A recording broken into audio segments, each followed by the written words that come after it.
on to our third section in the first topic of physical geology. We're going to talk about river channel processes and landforms.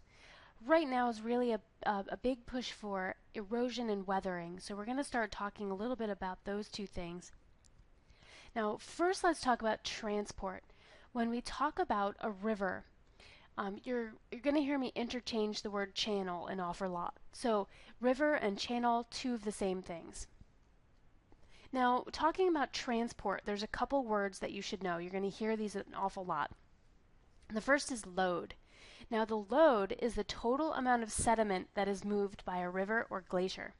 So imagine you carrying a bag of groceries. That's your load. Same with a river.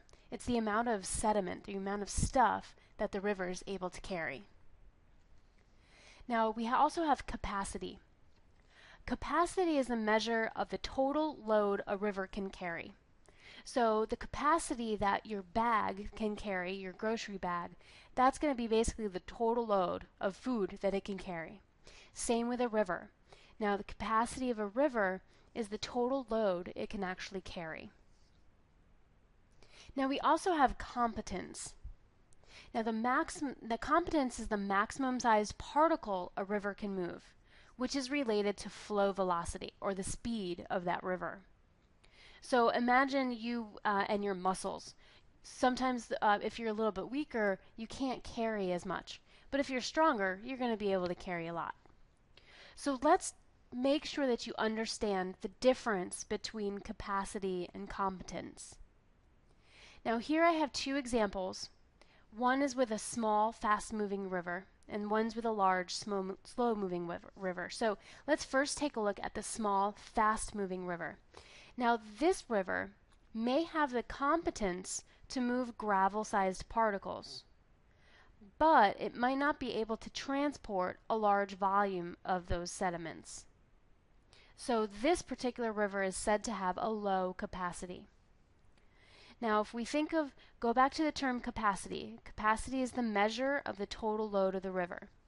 So the capacity is how much, basically, load it can carry. Competence is the maximum size particle that it can move.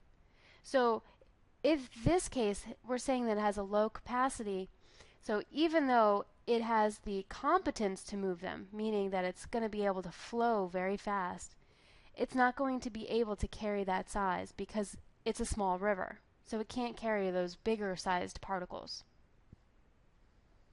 On the flip side to that, we have a large, slow-moving river that's said to have a low competence, but it may have a very large suspended load. So we now say that it has a large capacity or a high capacity.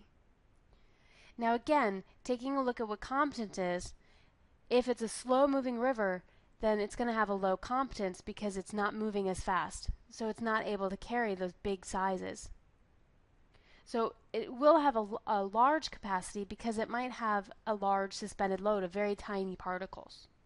So these two are while they sound the same, they're very different. Remember, capacity is the measure of the total load, whereas competence is basically the maximum size particle it can carry based on the speed. Now we have a couple different types of load that's transported in several different ways. So I have here a picture, and this is also a picture that's in your notes. So this is the same thing. You're going to be able to see the same thing. So again, more vocabulary for you to know and love. So in this case, whoops, sorry about that. In this case, we have something called a dissolved load. Now, a dissolved load consists of materials that's taken into solution. So think of dissolving sugar into water. You're not going to be able to see these tiny little particles because they're actually dissolved.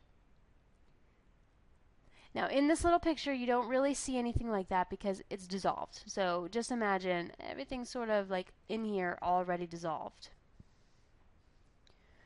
Our second type of load is called a suspended load. Now these are the smallest particles, like clays and silts, and they're carried in suspension because of the turbulence of the river. Basically the flow and the movement of the river. So the tiniest of particles can be suspended, and in this sort of this top middle core kind of portion of your picture, you can kind of see these little dots, and that's to represent a suspended load. Those are the ones that are actually kind of floating around directly in the water itself, that are moving down with the current. Then we have something called a saltated load. This is also known as saltation. They're exactly the same thing. So you might hear it called the same in your notes and also in your textbook. So a saltated load is where the largest particles like sands and gravels and maybe even small stones actually move forward with the flow velocity with a series of skips and hops along the bottom of the stream bed. So if we're taking a look towards the right side, or the right middle, we have saltation, or a saltated load showing you. So in this case, we have the bigger particles kind of skipping and hopping and jumping along the bottom.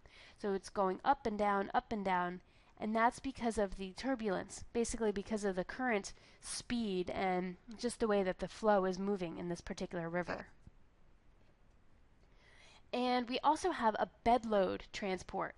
This is also called tracted load, depending upon the resource. So in this case, the largest of particles are moving forward by actually rolling or sliding, and this requires a great flow velocity. So the really fast moving streams and rivers have this. And in this case, on the left-hand side, we see the bed load transport. Now the really big particles sort of flow, and they sort of move along the bottom by sliding or by rolling. So la la la la. So you can sort of see the difference between your bed load, which sort of slides or rolls. Your saltated load kind of skips and hops and jumps. Your suspended load moves through actually being sort of a part of the river, not dissolved into it, but sort of just moving along with the river, not touching the bottom. And then you have your dissolved load, which is sort of all tiny little particles that are dissolved like sugar in water. Sweet tea.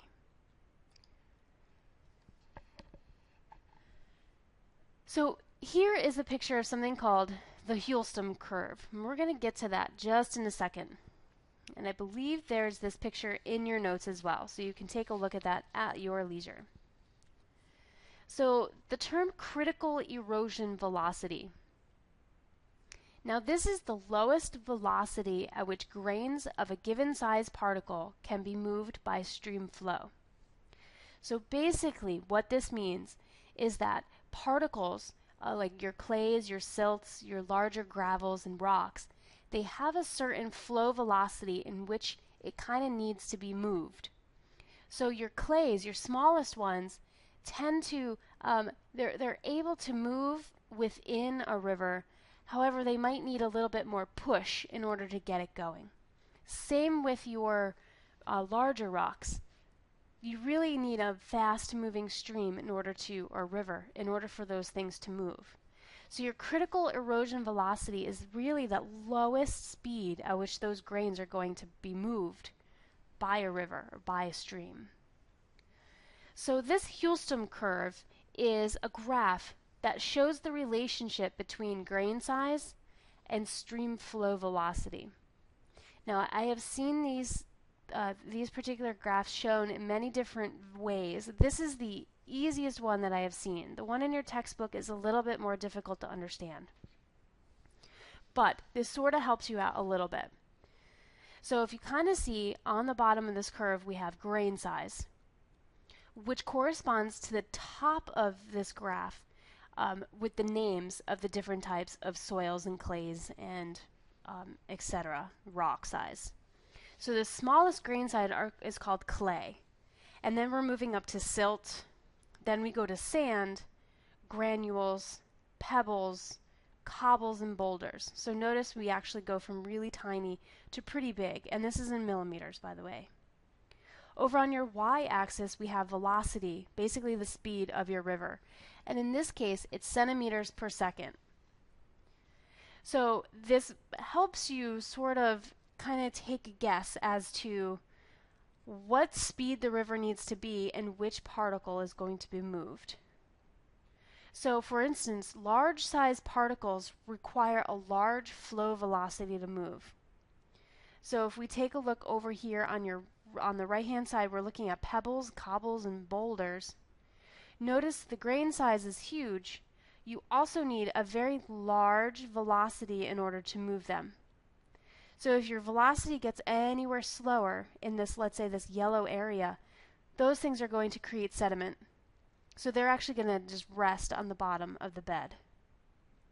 This gray area here, if we're talking about these pebbles and stuff, this gray area is a transition zone. So sometimes you might see them moving, but they're not really moving that fast. Now in this bluish whitish area, this is that lowest velocity, the lowest speed to get it going.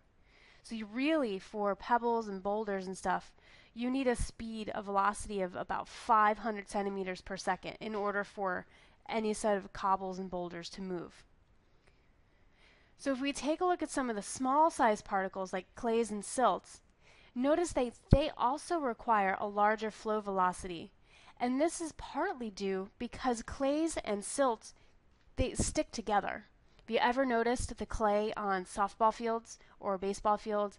They clump together, and that's because of the nature of clays and silts. So clays and silts also need a little higher velocity. Now if we take a look at sand, however, the grain size is about 0.2 millimeters of sand at its lowest point, between fine and medium, I should say. And notice that it really only needs a flow velocity of maybe about 50 centimeters per second in order for sand to move. So just remember, your critical erosion velocity is the lowest velocity that it takes a grain to move. And it's shown in things called the Hulston curves. And remember, this is probably the easiest one. The one in your textbook is a little bit harder to understand. Now I sort of discussed your Hulston curve already, but for the sake of your notes, just remember that the smallest and largest particles require high velocities to get them off the ground, to get them off the bed of the river. Higher velocities are required for entrainment, which basically is a term for that means to carry along in a current. So if you want something to move down the river, we need higher velocities for that entrainment. Now when the velocity falls below a certain level, we're going to see a settling out or a settling or a fall velocity. Basically those particles are going to be deposited down on the sediment, on the stream bed as sediment. And that leads us to deposition. And this happens all over the place. And deposition is a fabulous way for new landforms to actually occur. So deposition is the process, oops, sorry, I've been doing it all night. Deposition is the process in which sediment is no longer transported and then is added to a landform. And now we have causes of deposition. Basically, we saw some in the Hulston curve. Remember, if, let's say, for instance, the velocity of a river slows down, some of those particles will come out of that suspension and will kind of fall to the stream bed and sort of deposit. They'll be laid down. Now, also a shallowing of gradient, which decreases the velocity and energy. So if the gradient, basically the kind of like your slope, decreases or shallows, then you're going to have a decrease in your velocity and your energy. We might see a decrease in the volume of water in the channel. So if there's not as much water to carry that load, then we might see some deposition. And we might have an increase in the friction between the water and the channel as well. So all of these things cause deposition, along with the fact that maybe just a river slows down. So keep that in mind too, even though that is not one of these leading causes here.